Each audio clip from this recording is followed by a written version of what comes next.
Through your thoughts.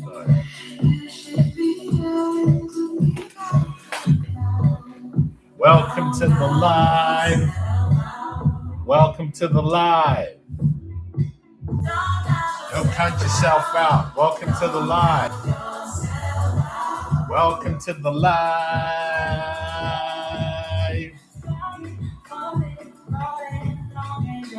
You got Tank and the Bangers. Don't count yourself out.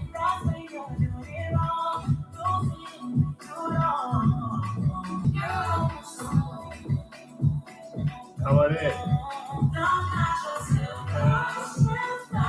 Come on in. Come on in. Welcome to the live. Welcome to the live. Welcome, welcome.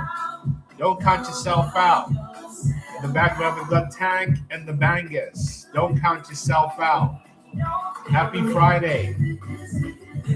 Today we're talking about thoughts, how to escape narcissistic abuse in your thoughts, in your consciousness. That's what we're going into. Thoughts. Thoughts are things. Come on in. Welcome, welcome, welcome. Don't count yourself out. You got Don Richard and Tank and the Bangers. Come on in. Don't count yourself out. Today we're talking about how empaths escape the narcissist through the mind. Through the mind. That's what we're getting into today. Come on in. Happy Friday wherever you are. Happy Friday, fun day. Come on in. Come on in, my gentle people. Light beings, empaths. What's up? Hey, Wayne, what it is, man? Come on in. Wherever you are. Wherever you are on the planet, come on in. Today we're talking about escaping narcissistic abuse through your thoughts. And in the background, we got Tank and the Bangers. Don't count yourself out. Don't count yourself out. Come on. Come on in. Come on in. Don't count yourself out. Greetings to you, Dawn Marie. Greetings, Dawn Marie. Come on in. Hello, Winsley. Hello, Daddy. Hello, Brittany. Come on in. Thoughts are things. You're right, Winsley. Julia, all is good? Welcome, welcome, welcome. The Mitch Loving. Come, welcome in, welcome in. Welcome, Elizabeth. Welcome in, welcome in, welcome in, welcome in. Welcome in. So we're going to start in just a minute. Today we're talking about escaping narcissistic abuse through your thoughts, how that happens. That's what we're getting into today. That's what we're talking about today. And we started off with Don't Count Yourself Out. Now we're going to listen to Family Ties. This is Clear Soul, Family Ties. Come on in. Come on in. Come on in. Welcome, welcome. Come on in, come on in, come on in. We had a break on Instagram. Come on in. Come on in, welcome. Come on in, welcome, welcome, welcome, welcome. Welcome, come on in, welcome, welcome, welcome, welcome. Come on in, come on in. All right, let's begin. Let's begin. Clear Soul, this is Clear Soul. Family Ties. Let's begin. Let's begin. Let's begin. So, first of all, escaping narcissistic abuse is not just about escaping another human being or another human system. That's just the first layer of escape, because you can leave the house. You can end the marriage. You can block the number.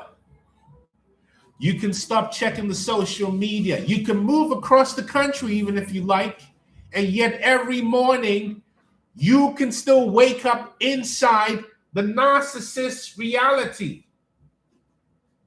You hear their accusations in your internal dialogue.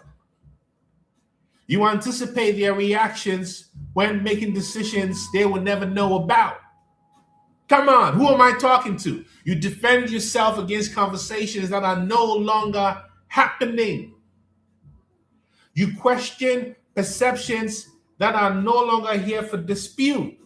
You feel guilty for boundaries that the narcissist can no longer challenge. And suddenly, we are dealing with something much deeper than a relationship. Am I talking to you? We are dealing with consciousness. We are dealing with consciousness. Come on, Cleo. So we're dealing with consciousness. Because the final territory of narcissistic abuse is not your phone. It's not your house. It's not your relationship status. It is just the architecture through which you perceive yourself and reality. This is why thoughts matter. Because narcissistic abuse can become a kind of psychological occupation. And the last territory to be liberated is the mind. So the most important question is not what are you thinking? The most important question is who taught you to think that? Come on. Kind of reminds me of a scene from Malcolm X. Who am I talking to? But most human beings rarely investigate their origin. Because when a thought appears, you may think, maybe I was the person, Isa. Maybe I was too much. Maybe I'm too sensitive. Maybe nobody will ever love me like they did.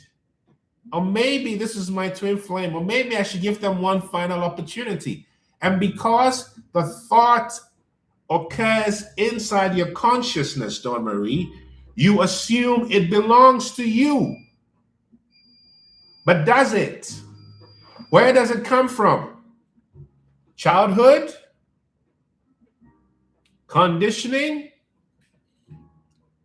Religion? Attachment? Shame? Trauma? Culture? Gaslighting? You see where I'm going? Your nervous system? The narcissist? Or simply an old survival strategy that has outlived the environment that created it? This is one of the greatest revelations of awakening, Tim. Not everything happening inside you, originated with you. Let me say that 2 more times. Not everything happening inside you came from you. Another way of saying it is you don't even know where these thoughts are coming from, because a thought is not the same thing as truth. A thought is not the same thing as truth. This is a very key distinction. A thought, Dawn Marie, is an event, honey buns. A thought can contain truth. A thought can contain distortion. A thought can contain fear. A thought can contain cultural programming. A thought can contain yesterday designed as tomorrow. A thought can contain someone else's voice disguised as your own, who is listening to what I am saying. And neuroscience gives us language for the ability to recognize this. It's called decentering. Decentering. You got it. Decentering. We're getting very deep here, Winsley. Researchers describe decentering through 3 related activities, honey buns. The first is meta-awareness. The second is disidentification from your internal experience. And the third is reduce automatic reactivity to the content of your thoughts. Meaning, why would you believe every thought you have? Most of those thoughts are not coming from you. Another way of saying it is, I can know that I am thinking without automatically becoming what I am thinking. Let's do a little experiment. Are you aware of what you're thinking right now? And if you want to find out what you're really thinking, find your breath right here.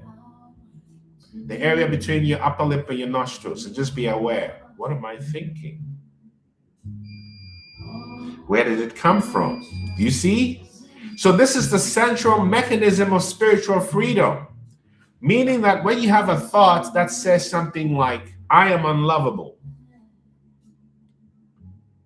the awakened observation would say, there is a thought claiming I am unlovable. Not Nana is thinking I am unlovable. You see, in the same way, when you focus on your breath, it's not Nana breathing. It is that breathing is happening with or without me. Come on now. Who is with me? Am I alone over here? If I'm talking to you, type transform in the comments. I want to hear. Oh, you think I'm cute, Paris Peacock? Thank you for your compliment. Whoever you are. You know, life is beautiful. Come on. Do you understand the revolution in that sentence where you create that distancing? You realize that nothing outside you has changed, Trip Sevener. The narcissist did not apologize, Brittany. Your childhood did not rewrite itself, but your relationship to the thought has changed. Previously, you were in the thought. Now you can see your thoughts. Think of, as the great Thich Nhat Hanh would say, think of your mind as an open sky and your thoughts as clouds that come and go. Can you do that with me? Just use your breath to see your mind as the sky and these thoughts that come and go, just like the clouds in the sky. Sometimes they're gray and heavy. Sometimes they seem to block the sky. You don't see the blue, the reflection of the water bodies. Am I talking to you? Am I talking to you, Ibrahim? Am I talking to you, Don Marie? Am I talking to you, Joss? So let me tell you what the narcissistic relationship really is about. The narcissistic relationship is a war over reality, Yulia. One of the most destructive elements of psychological abuse is not merely that someone mistreats you, and this message is not for everyone, it's for who it's for. As you know, I only come in when you're in the final mile. One of the most destructive elements of psychological abuse is not that your mother abused you, or your grandmother abused you, or your husband abused you, or your wife abused you, or your fiance abused you, or your person abused you. It is that the abuser gradually interferes with your confidence in knowing what is happening. That is why gaslighting, Stella live blue, or Stella live blue, that's it. It is that they gradually interfere with your confidence in knowing what's happening. This is a very Buddhist perspective, my teacher would say. That's why gaslighting is so profound, as I just alluded to. You see, meaning that they attack not only you, but they attack your perception of reality, so that what they say, this is how the spell is cast. You know, what they say becomes truth in your mind. And then the external voice of the narcissist becomes your internal voice, Stefan. This is how domination survives distance. Because at first they may say to you, you are selfish. Then later you may say to yourself, maybe my boundary is selfish. At first they may say to you, nobody will tolerate you, Yulia. And then later you would say to yourself, well, maybe no one else will want me. You see the spell? At first they say, you remember everything incorrectly. Later you begin to say yourself, say it with me, maybe I'm remembering incorrectly. You see, so the narcissist cannot ultimately fully destroy you, but they can program your mind so you become the demon in your own life. And eventually you become the prosecutor, you become the defendant and judge inside your own consciousness. So the narcissist may have apparently left, yet the trial continues. This is why I say no contact is not necessarily the end of narcissistic abuse recovery. It's the beginning. You see? Because neuroscience gives us this perspective that your nervous system, no resonance, free to think, you said it. Your nervous system is not simply waiting for reality to happen and then record it like a camera, right? Your brain is constantly generating models and expectations, constantly. That's what predictive processing is. I'm giving you the scientific evidence. And trauma researchers are increasingly applying this framework to folks who've come out of post-trauma. So the point is, what happened repeatedly to you can become what the nervous system expects to happen again. Excuse me, bless me. And again, Leon. And this may be one of the clearest scientific bridges into what spiritual traditions call conditioning. And in Buddhism, we might call these condition formations.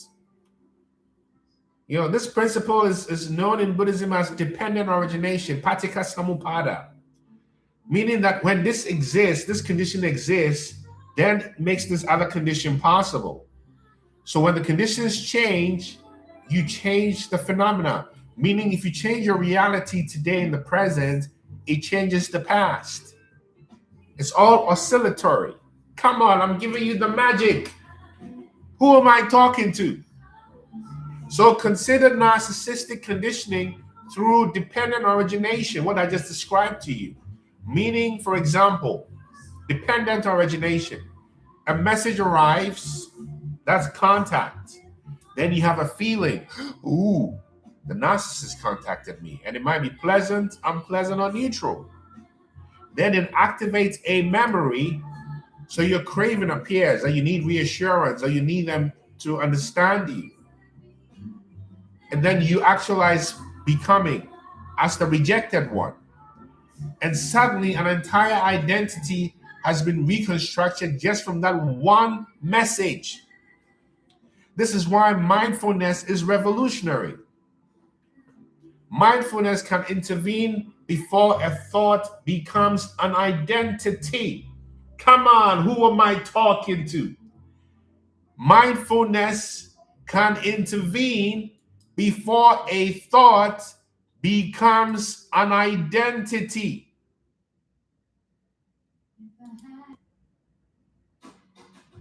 Mindfulness can intervene before thought becomes an identity.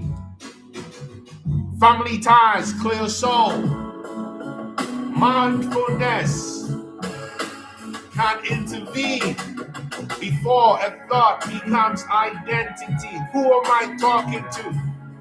If I'm talking to you, type transform in the comments. Who am I talking to?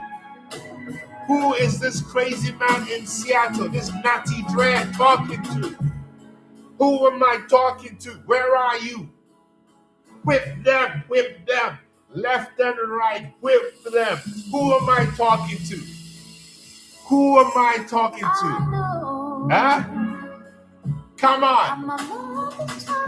I'm telling you, family. Let me keep going.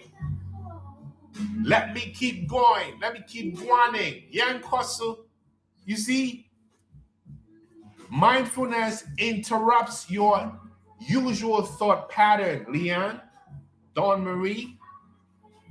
And when that happens, you see a trigger, Leon, love you too, before it becomes a craving. You see a craving before it becomes compulsion. And you see compulsion before it becomes another cycle. Who is the witness? And you see the chains and the links of dependent origination. You see your own craziness. You see your own insanity. You see your own hate. You see your own conditioned mind. And when you see your conditioned mind, the witness realizes, I am not my thoughts. I am the witness. And the witness changes what is observed. That's quantum physics, the observer effect. Meaning that the narcissist does not create your entire matrix. The narcissist often did not install your original operating system. They discovered it. Perhaps long before you met them, you learned that love must be earned, that good people must sacrifice themselves, that anger is dangerous, that conflict means abandonment, that being compassionate means tolerating mistreatment, that family comes before truth, that forgiveness means reconciliation, that your role is to understand everybody and you're responsible for everybody's emotions. Now enter somebody who needs endless validation, control, admiration, attention. They did not create your wound, but they discovered the access point. But you have to remember that a narcissist is a walking ball of hate. I say that with a lot of compassion for the narcissism in us too. The narcissist is a walking soul, a walking open wound, a cesspit. Come on. Am I telling you? A demon in flesh, a parasite, a piranha who discovered the access point in you through your own hate, your own wounds. They found the password. And that's why simply replacing one narcissist with another relationship may not liberate you. Because unless the operating system changes, the same architecture can find another actor. Whip them, Jaja. Whip them. Let me find that song. Whip them, Jaja. Whistle, whip them. Whip them, Jaja. Where is that song? I got to find that song. I'm in the mood for that song. Let's chant the song. Whip them, Jaja. Yes, whip them, Jaja. Where is that song? Dennis Brown. Whip them, Jaja. This is Dennis Emmanuel Brown. Whip them, Jaja. Whip them. Whip them. This is Dennis Brown. We whip them demons. We whip them demons. We whip them demons. This is Dennis Emmanuel Brown. Babylon, we whip them demons. We whip them. Come on, where are you? Where are you? If I'm talking to you, type transform. This is Dennis Brown. So whip them, Jaja, me say whip them now. Whip them, Jaja, me say whip them now. Whip them, Jaja, me say whip them now. Whip them, Jaja, me say whip. What? Come on. Where are you? Selassie M. This is Niger and Ghana vibes. The ancestors are here. Where are you? Come on. Who am I talking to? Who is losing your mind and joy like I am? Where are you? Win back your mind. Where are you? With them, Jaja, me say with them now. With them, Jaja, me say with them. Come on. This is Dennis Emmanuel Brown. Whip them, Jaja. Let me continue. Let me tell you this, family. This is what it is. Your gift is where your initiation is, Leanne. And when I say empath, I'm not describing a clinical diagnosis. I'm describing a person who experiences themselves as highly receptive to emotional information, to atmosphere, to relational nuance, and the inner states of others. You understand what I'm saying? You see what I'm saying? Why would you willingly be in relationship with a demon, Bridge of Jasmine, assuming I'm understanding your question? You see, and that receptivity, which I just described, can be very profound. It can produce extraordinary compassion, this ability to sense people. It produces leadership, insight, a healing presence, spiritual sensitivity. But every gift requires wisdom. Every gift requires wisdom. Otherwise, the gift becomes the doorway through which you are captured. love. The empath feels another person's pain and assumes responsibility for the other person's pain. But that's not what you're here for. You are here to see through the world's appearance. An appearance in the Hindu faith is known as Maya. Maya is frequently oversimplified as meaning the world doesn't exist, but that's not true. One deeper reading concerns mistaken appearance for ultimate reality. And psychologically, narcissistic abuse creates the layers of Maya illusion. The narcissist presents idealization as love. The narcissist presents control as protection. Yulia, Bridge of Jasmine. The narcissist presents jealousy as devotion. Come on, who are these tricksters? The narcissist presents possession as intimacy. Yulia. The narcissist presents surveillance as concern. Intermittent affection as passion. I need some big youths here right now. Dependency as destiny. Come on. This is what they do. This is what they do to I and I. This is what they do to you, to me. Who am I talking to, family? If I'm talking to you, type transform. If I'm talking to you, type transform. If I'm talking to you, I want to know I'm talking to you. Salvation light, type transform. If I'm talking to you, type transform. You understand? Intensity is not always intimacy. The trauma bond can masquerade as a spiritual bond, and it's not. It's like, pleather, right? Karma is not cosmic punishment. You see? Karma is about intentional actions and consequences. So what patterns are you continuing to rehearse? Because those patterns that you're rehearsing create a very, very specific karma. It creates a very, very specific karma until you shift. So anytime you abandon yourself to preserve another person's approval, you strengthen a karmic pathway, a neural pathway. It'll have karma. Every time you compulsively check the social media of the person you supposedly dumped, you're strengthening a karmic pathway. That is karma, and liberation means interrupting your karma. That's what neuroscience describes as neuroplasticity, the ability to change your mind. As Michael Pollan says, you can change your mind by shifting your attention, by being aware of what your attention is on, by being aware of what your thoughts are. Oh, come on. This is Clear Soul, Family Ties. You understand what I'm saying to you?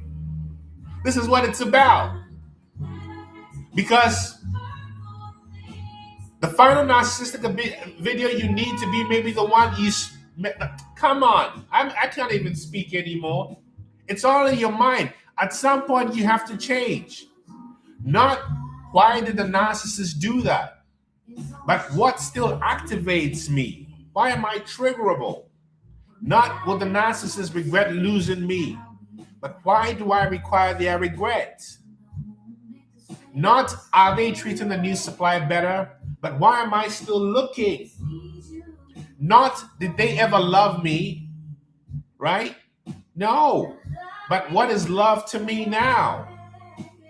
You understand what I'm saying to you? There is no spoon.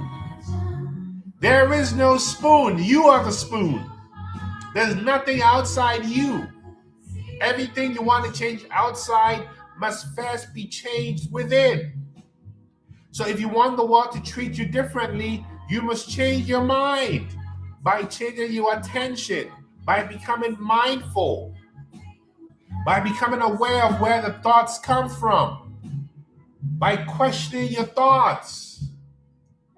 All the pictures, I love that, Don Marie, that is big. Delete them, remove ya. You see, in Advaita Vedanta Hinduism, I don't know if anybody practices Advaita Vedanta, it asks a very destabilizing question that is also asked in the Buddha Dharma, which is, who is aware of any thought you have? Ask the question, who is thinking this thought? Who is aware of this thought? I'm not enough. Who is thinking that? I'll always be alone. Who is thinking that? I hate them. Who is thinking that? I'm angry. Where is that coming from? Advaita teaches us to investigate the distinction between the contents of consciousness and awareness itself, the energy source. You got it, the source code, just like the movie Source Code. Because you have to realize this, the thought changes, the emotion changes, the memory changes, the relationship changes, yet awareness knows change, Yulia. This is why the witness is so powerful. The Jehovah's Witness, the witness of Jah Rastafari, the Buddha witness, the bodhicitta, the witness within, the I am, the Christ consciousness within, the nafs. This is why the witness is so powerful, not because the witness dissociates from life, but because awareness of thoughts stops confusing every formation as I. I comes before thinking. I exist before my thoughts. I am the source. Oh, come on. Who am I talking to? Who am I talking to? Family ties? Who am I talking to? Modern decentering research describes something that's intriguingly parallel at the psychological level, which is meta-awareness plus less identification and less automatic reaction to thought content. Meaning that when you become aware of what you think, you become less reactive. When you become aware of your thoughts, you overcome the demons in your mind by being aware that there is no demon outside you. The biggest demon in the world lives in your thoughts. The biggest witch who lives in your thoughts. The biggest negative voodoo practitioner is in your thoughts.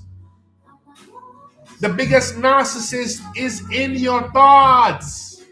And we are mirrors. Come on, I'm talking to you. Am I talking to you? Where are you? Am I talking to you? In fact, Buddhism goes further.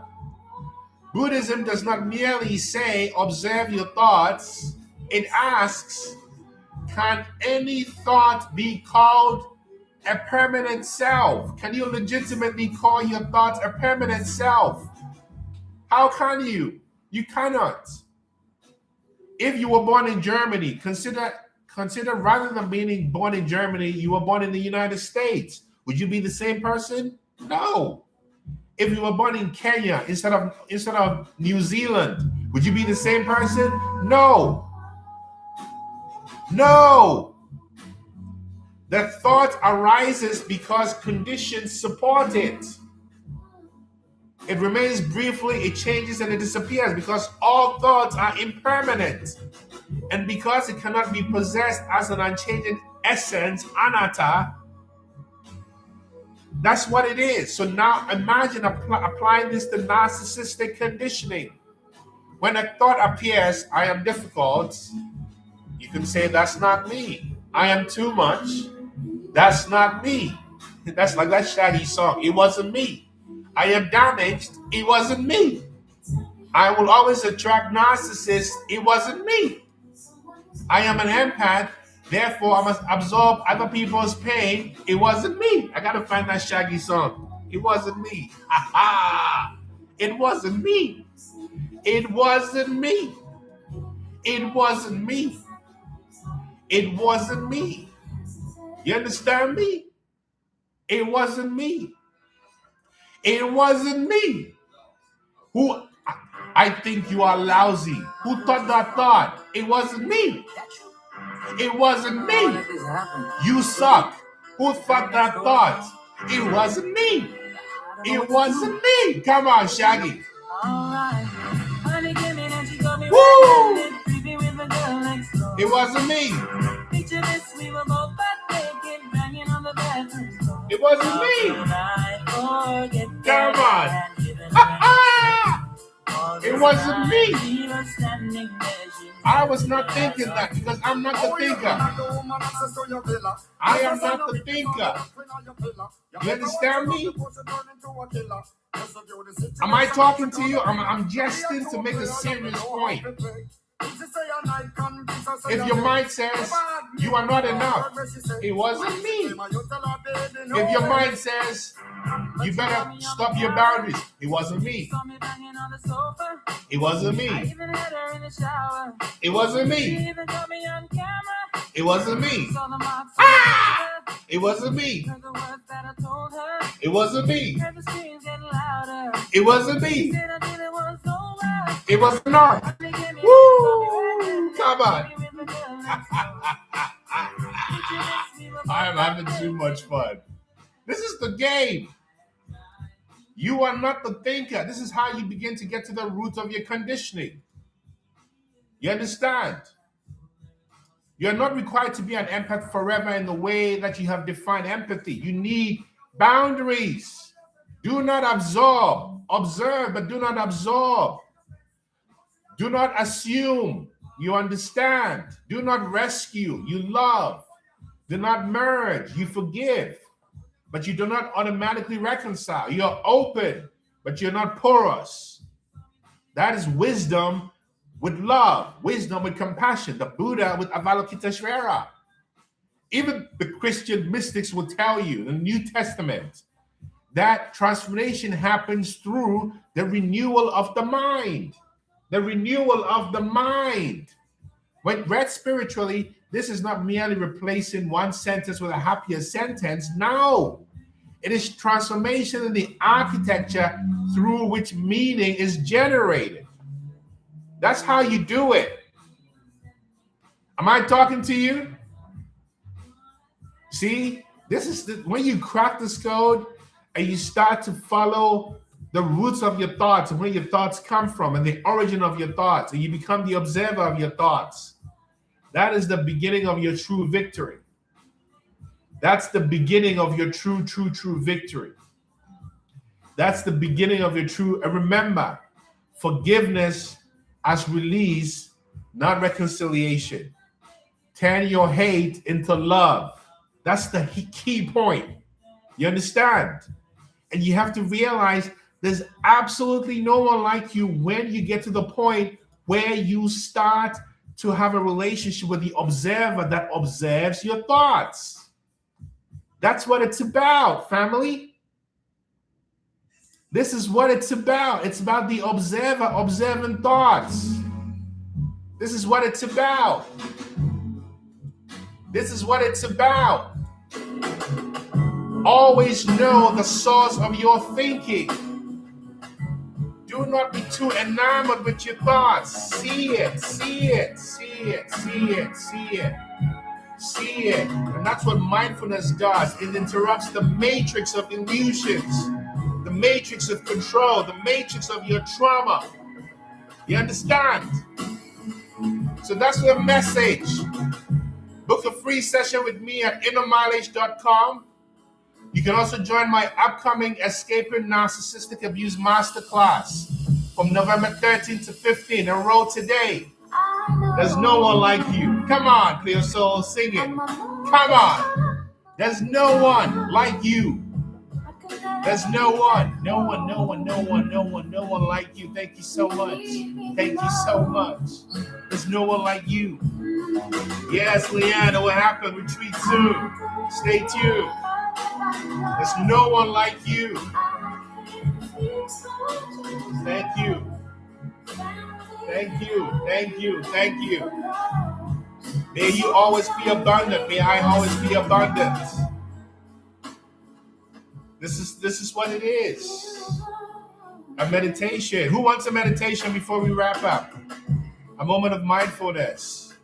Who wants a quick meditation before we wrap up? YouTube, TikTok.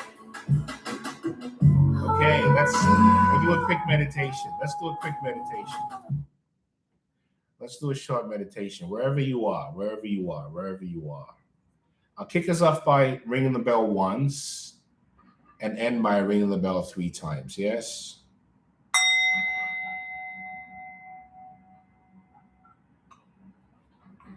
Wherever you are, on the bus, at work, at home, walking the sidewalk, in your garden, in your bed. It doesn't matter whether you're sitting, standing, or walking. These are all acceptable, formally acceptable positions of meditation in the Buddhist framework.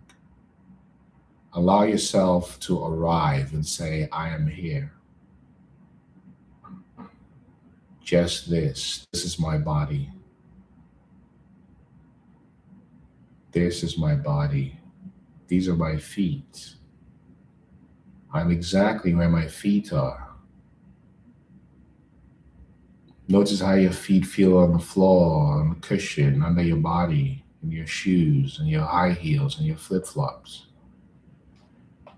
Gently move your toes and notice how your toes connect to your feet and how your feet connect to your ankles. When was the last time you sent gratitude to your ankles? Become aware of your shins and your calves. Bring attention to your knees. Notice how your knees connect your thigh bones to your sit bone. Notice how your sit bone is holding you if you're seated like me. But if you're not, just be aware of your sit bone.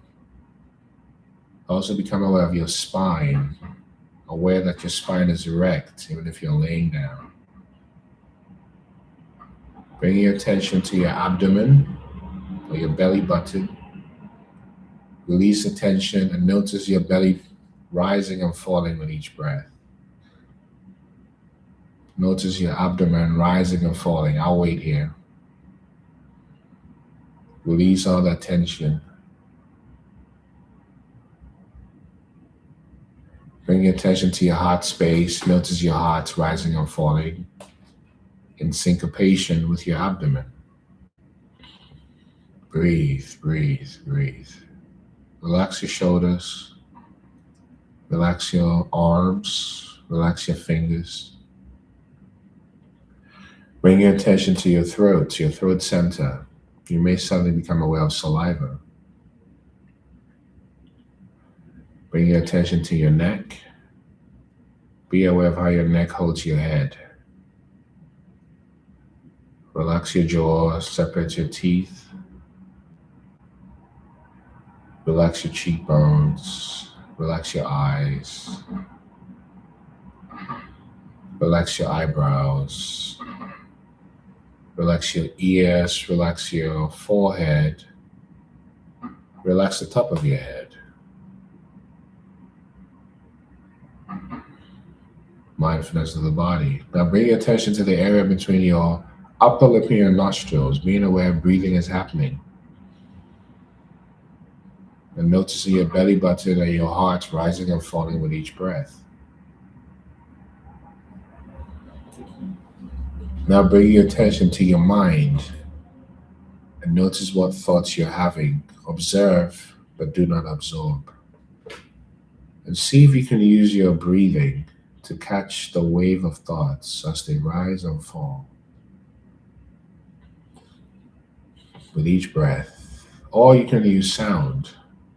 Just notice sounds in your space and observe your thoughts. Open awareness. Breathe. Breathe. Let go, let go, let go. Breathe, breathe, breathe, breathe, breathe, breathe. Breathe. Notice where your thoughts are coming from. Ask yourself, why am I thinking that? What is that thought? Who's thinking that? Breathe.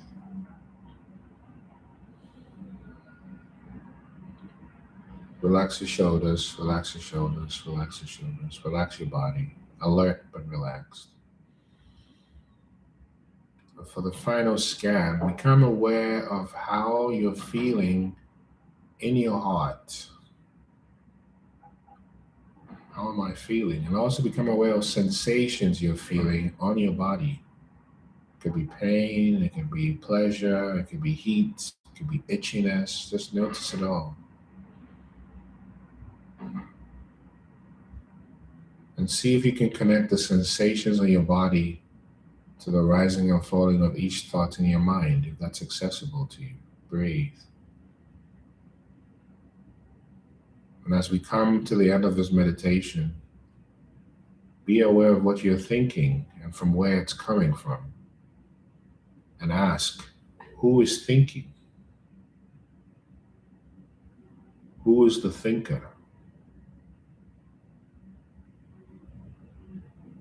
Who is thinking?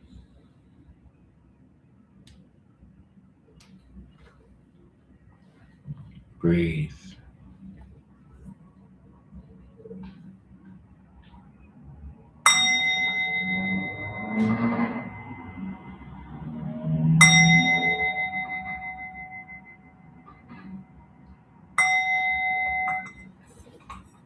Wonderful, wonderful, wonderful.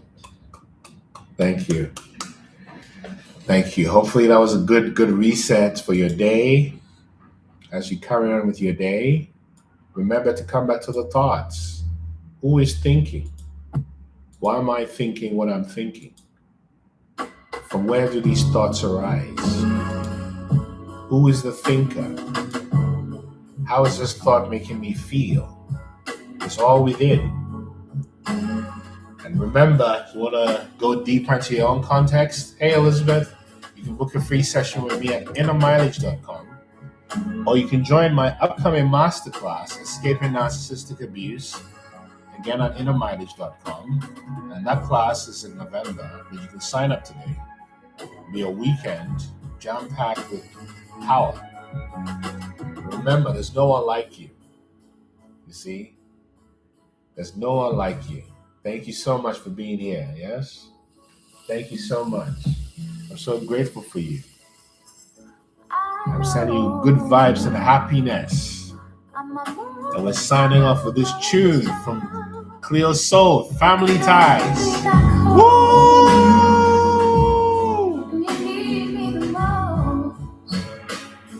Come on. Hey. Azamazade, you're welcome. Yulia, you're welcome. Legacy Builders. Let me know where you're signing up from. Your city, your state, your country. Let us know where you're signing up from. Yes, Yeshua. Zelda, one love. Yes, Don Marie, one love, always. Yeah, this is where you're signing up from. Let us know. Which city, which state, which country, which region. Let us know before you say goodbye. Let us know. Carolina, California. What up, California? One love. One love. Yes. West Virginia. What it is, West Virginia? Beautiful place. I'm in Morgantown. What up, Miami? What up, Chi-Town? What it is, Chi-Town? What's up, Australia? Australia. What's up, Fort Lauderdale? What's up, Queens, New York? Queens, get the money. What up, Josh from Amsterdam? What up, Amsterdam? What up, T-Dot? What up, Fairfield, Connecticut? What up, Jordan? Big up, Jordan. Jordan. Aman. What up, Barbados? What up, Pennsylvania? What up, South Carolina? I love Colombia. Yeah, I know some good people in Colombia. What up, Seattle? What up, Seattle? I'm in Seattle. What it is? What up, Orlando? Orlando, Florida. What up, Eastern PA? One love, cultivating perspectives. Yes. One love. What up, New Jersey? I can't forget New Jersey. I can't forget New Jersey. It's been Latifah. What up, people? Thank you so much, yeah? Thank you so much. Remember, question your thoughts. It's all in the mind. It's all in the mind. Thank you so much. Inner Mileage. Signing off. Book a free session with me at innermileage.com. One love. See you again on Monday. Get the money. One love. Peace. Eswatini. One love. One love. One love. One love.